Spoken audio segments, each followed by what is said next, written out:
Oke, Assalamualaikum warahmatullahi wabarakatuh. Selamat pagi, selamat siang, selamat sore, dan selamat malam. Tergantung kapan kalian melihat video ini. Nah, di sini kami dari kelompok 1 akan mempresentasikan hasil proyek basis data kami yang berjudul aplikasi pembayaran SPP. Nah, sebelumnya terima kasih kepada Bapak dosen pembimbing yaitu Bapak Dr. Engineering Mansur AS dan juga Bapak Aditya Perdana STMkom. Nah, adapun anggota kelompok kami yaitu boleh di next. Nah, anggota kelompok dari kelompok 1 yaitu Abi Setiawan, Akila Lutfi Hapsari Ahman, Silvi Pratiwi, Zidan Indra Nugraha yaitu saya sendiri, Alsya Adelia Putri, dan Raisa Maharani. Nah, di sini kami akan membahas beberapa pokok pembahasan yaitu pengertian basis data, langkah-langkah merancang basis data, struktur komponen penyusun sebuah basis data, jenis basis data, hal yang perlu disiapkan untuk merancang sebuah basis data, dan juga eksperimen ataupun proyek yang kami buat. Nah, untuk presentasi yang pertama akan dibacakan oleh saya yaitu tentang pengertian database. Nah, boleh lanjut. Nah, apa itu database? Nah, database atau basis data atau dengan sebutan pangkalan data ialah suatu kumpulan ataupun sebuah informasi yang disimpan di dalam sebuah perangkat komputer secara sistematik sehingga dapat diperiksa dengan menggunakan suatu program komputer agar dapat informasi dari basis data tersebut. Perangkat lunak yang digunakan untuk mengelola dan memanggil query basis data disebut dengan sistem manajemen basis data atau database management system atau DBMS. Nah, dalam sistem basis data dapat dipelajari dalam ilmu informasi. Oke, untuk materi kedua akan dijelaskan oleh pemateri selanjutnya.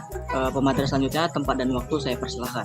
Saya akan menjelaskan materi yang kedua, perancangan database. Langkah-langkah perancangan basis data. 1. Identifikasi kebutuhan bisnis. Identifikasi entitas bisnis utama, relasi antar entitas, dan atribut yang relevan. Kedua, perancangan konseptual. Buatlah model konseptual yang mewakili entitas-entitas bisnis, atribut, dan hubungan antar entitas secara keseluruhan. 3. Perancangan logikal. Anda dapat menggunakan model seperti diagram entity relationship yang diperluas atau menggunakan pendekatan seperti model relasional. 4. Normalisasi database. Normalisasi adalah proses membagi tabel-tabel ke dalam struktur yang lebih kecil untuk menghindari redundansi data dan menjaga integrasi di basis data. Yang kelima, perancangan fisik. Melibatkan pemilihan tipe data untuk atribut, indeks, strategi penyimpanan data, dan lain-lain. Yang keenam, pembuatan pemodelan basis data. Implementasikan struktur basis data yang telah Anda perancang dalam sistem manajemen. Ketujuh, pengujian dan penyesuaian. Jika ditemukan masalah atau kekurangan, lakukan penyesuaian dan perbaikan yang diperlukan. Ke-8, pemeliharaan. Lakukan pemeliharaan rutin seperti backup data, pemantauan kinerja, dan peningkatan jika diperlukan. Pada materi selanjutnya saya akan serahkan kepada teman saya. Baiklah, saya Alsya Adelia Putri. Di sini saya akan membawakan materi yang ketiga, yaitu komponen penyusun basis data. Yang pertama, ada hardware. Hardware di sini adalah perangkat komputer standar untuk pengolahan data yang terdiri dari CPU, disk, terminal, memori, dan lain-lain. Yang kedua, yaitu software OS atau sistem operasi. Software sistem operasi berfungsi untuk melakukan operasi dasar pada komputer dan mengendalikannya.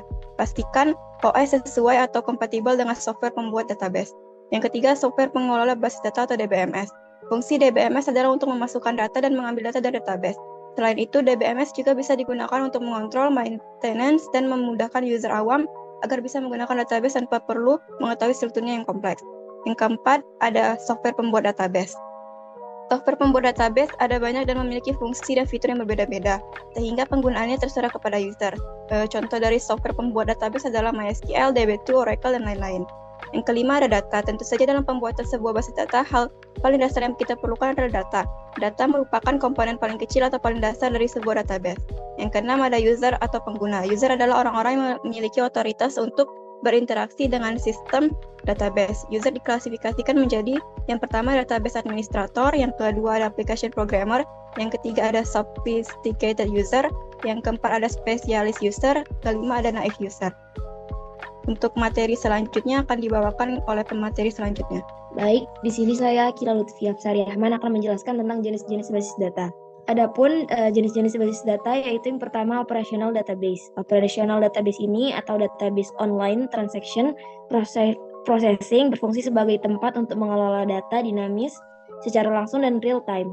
Yang kedua yaitu data warehouse. Data warehouse ini jenis database yang biasa disebut dengan istilah Enterprise Data Warehouse atau EDW. Tipe basis data ini adalah elemen utama dalam business intelligence atau BI.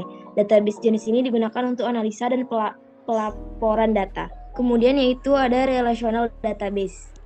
Relational database ini adalah basis data relasional yang merupakan basis data untuk mengorganisir sesuai model hubungan data. Kemudian selanjutnya itu ada distributed database. Distributed database ini adalah tipe basis data yang terjadi dari gabungan situs tersebar di banyak lokasi berbeda. Kemudian yang terakhir ada end user database. Database ini adalah jenis data database yang dibuat dan diatur oleh pengguna akhir menggunakan perangkat atau workstation sendiri. Untuk materi selanjutnya akan dibawakan oleh teman saya.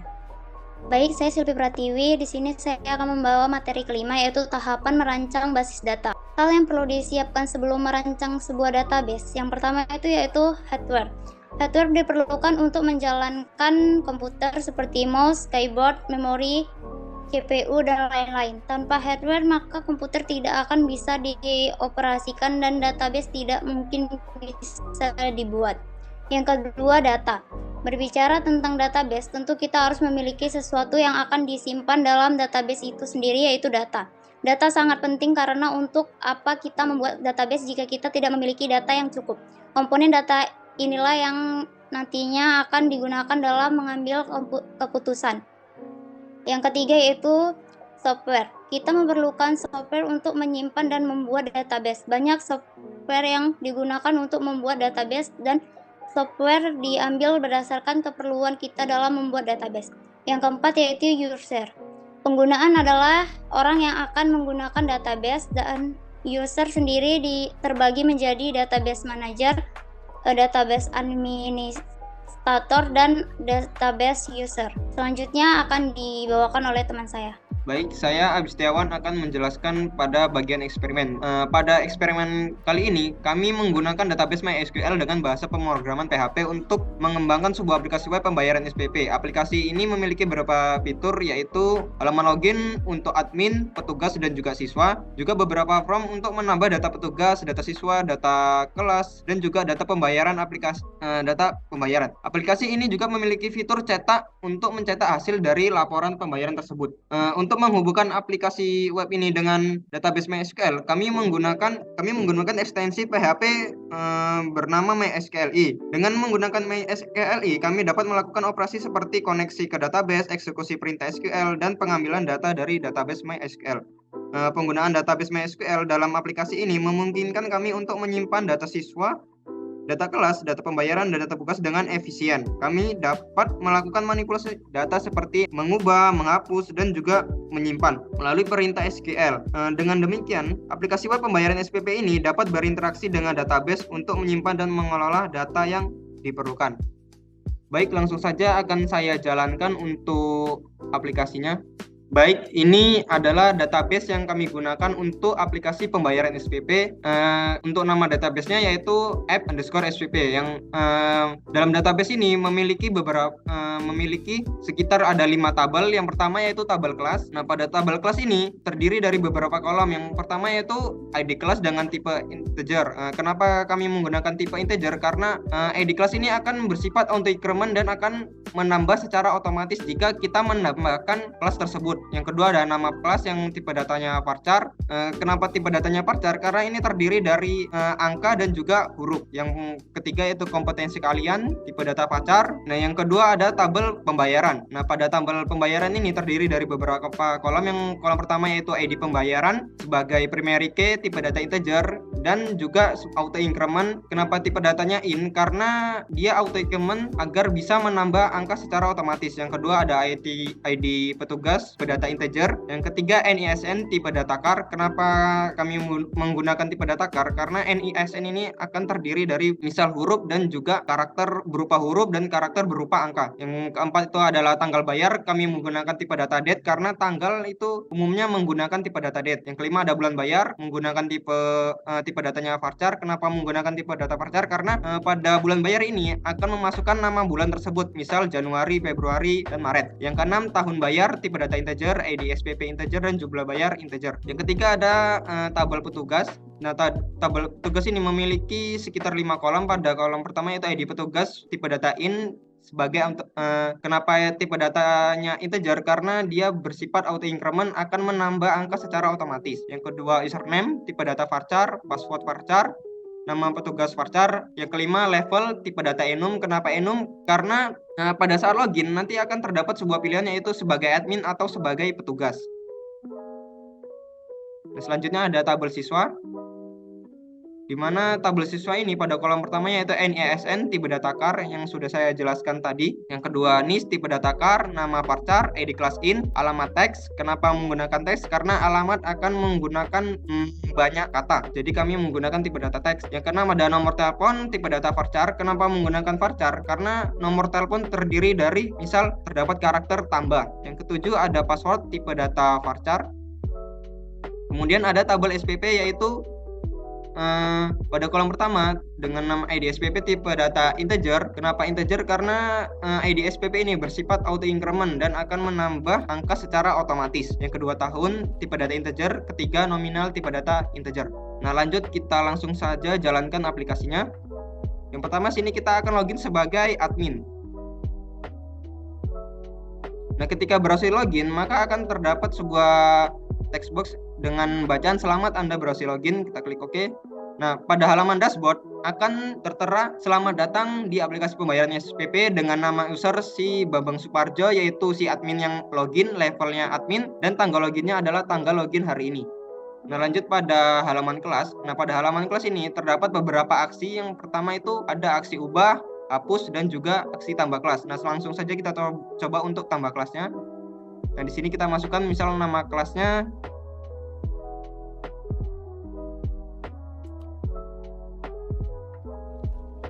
langsung saja kita simpan.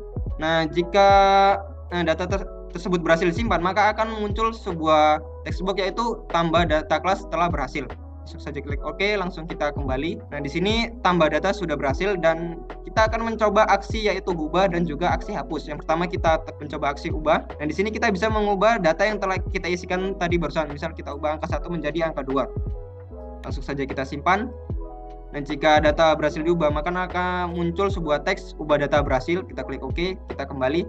Nah, di sini pada nomor 3, 11 yang pertama yaitu 12 TKJ1 berhasil berubah menjadi 12 TKJ2. Nah, langsung saja kita coba untuk bagian hapus. Nah, jika berhasil dihapus, maka akan muncul sebuah pesan data berhasil dihapus. Kita lanjut. Nah, langsung saja kita ke halaman siswa. Nah, pada halaman siswa sama seperti tadi terdapat sebuah aksi yaitu tambah data siswa, ubah, dan juga hapus.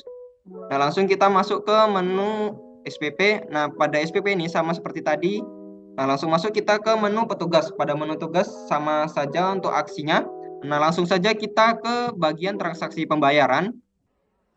Nah, pada transaksi pembayaran ini kita pilih petugas mana yang ingin kita buat. Misal kita petugasnya yaitu Suparjo, siswa yang ingin membayarnya yaitu misal si Andi Putri. Untuk tanggalnya misal tanggal hari ini. Untuk bulan bayarnya itu bulan 5, tahunnya tahun 2023. Misal untuk SPP-nya sekitar kita pilih yang 150.000, jumlah bayarnya 150.000, kita simpan. Nah, entry pembayaran berhasil. Nah, untuk mengeceknya langsung saja kita ke menu histori pembayaran. Nah, pada histori pembayaran ini sudah muncul data yang berhasil kita masukkan tadi. Nah, pada histori pembayaran ini terdapat aksi yaitu tambah data pembayaran. Jika kita klik, kita akan kembali ke menu transaksi pembayaran. Dan yang kedua itu ada generate laporan. Pada generate laporan ini kita bisa mencetak transaksi pembayaran yang barusan kita masukkan tadi. Langsung kita coba. Nah, di sini terdapat menu print. Nah, berarti berhasil untuk generate laporannya. Nah, berarti pada histori pembayaran ini kita berhasil. Langsung saja kita cek di database-nya apakah benar-benar masuk. Nah, langsung saja kita cek di yang pertama di kelas. Nah, pada kolom kelas ini berhasil masuk untuk 12 TKJ2 yang barusan kita isi. Langsung masuk saja ke tabel pembayaran. Nah, pada tabel pembayaran ini memang berhasil pada data yang barusan kita isi. Nah, di sini kenapa ID petugasnya itu 3 karena kita tadi membayar pada petugas yang bernama Suparjo. Langsung saja ke petugas. Nah, di sini kita sudah berhasil dengan ID petugas 3, username Supar, nama petugasnya Suparjo, levelnya petugas. Langsung ke menu siswa, tabel siswa. Nah, pada tabel siswa ini terdapat nama Asep yang barusan saja kita isi, berarti benar-benar berhasil. Langsung ke SPP. Nah, pada menu SPP ini benar-benar berhasil. Pada petugas, level petugas, hanya terdapat menu transaksi pembayaran, histori pembayaran, dan logout. Nah, baik, terima kasih kepada para pembicara yang telah menyampaikan presentasi dengan sangat baik. Mungkin ini saja yang kelompok 1 dapat sampaikan. Kurang dan lebihnya saya mohon maaf. Akhir kata, wassalamualaikum warahmatullahi wabarakatuh dan terima kasih, sampai jumpa.